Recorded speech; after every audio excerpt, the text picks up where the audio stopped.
Assalamualaikum warahmatullahi wabarakatuh. Selamat sore kepada Bapak Bayu selaku, dosen kami, dosen, markom kami. Perkenalkan saya Khaliza Balajam dan partner saya Meita Radia Izati. Kali ini kami akan mempresentasikan hasil evaluasi kami tentang kampanye pemasaran hidrokoko yang berjudul "Don't Stop the Celebration". Boleh di-next? Oke, di selanjutnya ada, tiga tiga, agenda utama dari hasil evaluasi kami. Yang pertama itu ada membahas profil merek serta latar belakang dari kampanye sendiri. Lalu kedua ada mengevaluasi kinerja kampanye dari sisi media sosial maupun aktivitas pemasaran yang dilakukan oleh Hydrokoko. Yang ketiga ada memberikan rekomendasi atau proposisi alternatif yang dapat meningkatkan efektivitas kampanye pada masa mendatang. Oke, selanjutnya di latar belakang ini kita ada, saat ini perilaku konsumen sudah banyak banget berubah dari generasi milenial hingga Gen Z. Itu tidak hanya, membeli produk karena manfaatnya aja, tapi juga karena pengalaman dan hubungan emosional yang diberikan oleh sebuah merek. Nah, Hydrokoko ini juga memanfaatkan momentum besar yang saat ini sedang dilaksanakan atau sudah dilaksanakan, yaitu tentang Piala Dunia FIFA 2026 untuk menghadirkan kampanye yang mengajak masyarakat sekitar untuk merayakan kebersamaan sambil tetap menjaga hidrasi tubuhnya melalui air kelapa yang, mereka pasarkan. Oke, di kondisi ini juga ada 4 rumusan masalah yang bisa kami analisis, yaitu pertama ada apakah kampanye ini efektif meningkatkan brand awareness dan tujuan bisnis. Yang kedua adalah bagaimana peran media sosial seperti TikTok atau Instagram dalam menyebarkan kampanye. Yang ketiga ada apakah experiential marketing itu berhasil membangun ikatan emosional dengan konsumen, dan keempat ada strategi apa yang dapat dikembangkan untuk kampanye berikutnya agar hasilnya lebih optimal. Boleh next? Iya, selanjutnya profil merek dan keunggulan dari Hydrokoko sendiri. Hydrokoko ini merupakan pemimpin besar minuman air kelapa kemasan di Indonesia dengan penguasaan pangsa pasar sekitar 85%. Dan juga produk ini tuh diproduksi oleh PT Kalbe Farma dan telah diekspor ke beberapa negara seperti Uni Emirat Arab, Malaysia, dan Cina.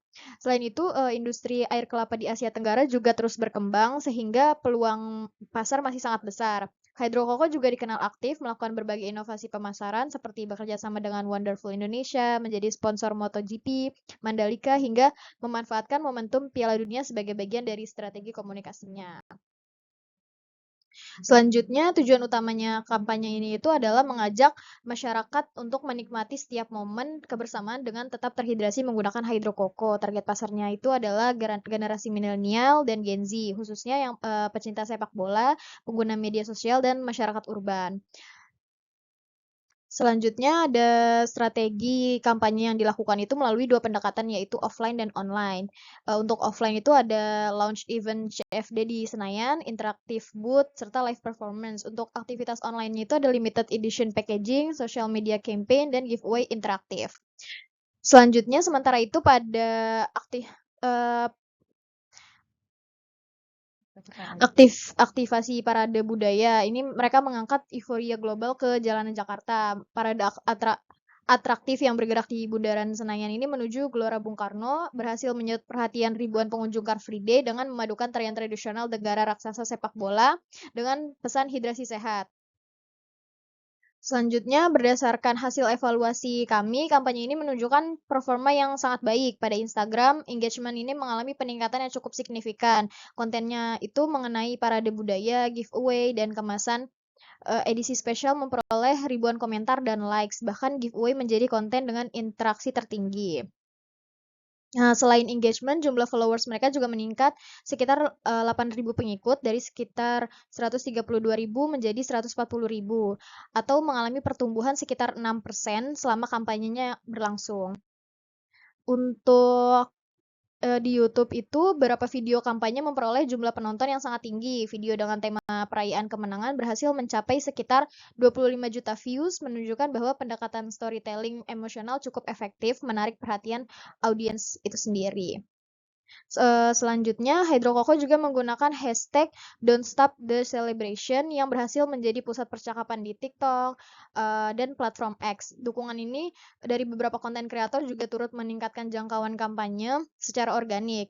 Dan juga selain meningkatkan engagement, Frekuensi unggahan media sosial juga meningkat drastis dari sekitar atau hingga 2 posting per hari menjadi sekitar 5 posting per hari.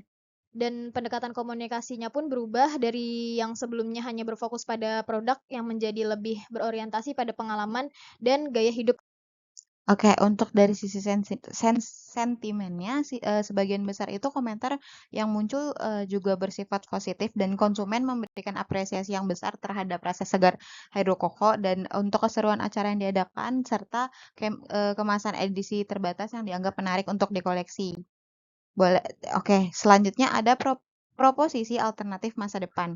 Nah, walaupun kampanye ini sudah berhasil dijalankan, tapi masih terdapat beberapa peluang yang dapat dikembangkan. Rekomendasi pertama dari kita itu ada sustain post momentum strategi, yaitu menjaga antusiasme konsumen setelah Piala Dunia ini berlangsung dengan mengalihkan kampanye ke olahraga lokal seperti liga sekolah atau komunitas lari. Yang kedua ada gamifikasi packaging dengan teknologi augmented reality. Yang ketiga ada eco branding campaign. Yang terakhir ada conversation tracking. Boleh di next? Oke, sebagai kesimpulannya, jadi kampanye Don't Stop the Celebration ini dapat dikatakan berhasil karena mampu menggabungkan experiential marketing dan digital marketing secara efektif. Jadi kampanye ini nggak hanya meningkatkan awareness dan engagement aja, tapi juga berhasil membangun hubungan emosional dengan konsumen melalui pengalaman yang pastinya menyenangkan. Namun agar dampaknya bisa lebih berkelanjutan, Hydrokoko juga perlu mempertahankan momentum setelah event besar ini selesai. Nah, memanfaatkan teknologi interaktif dan memperkuat isu keberlanjutan dan juga menghubungkan kampanye dengan hasil penjualan secara nyata. Oke, sekian presentasi dari kami. Terima kasih atas perhatiannya dan maaf jika ada kurangnya. Terima kasih.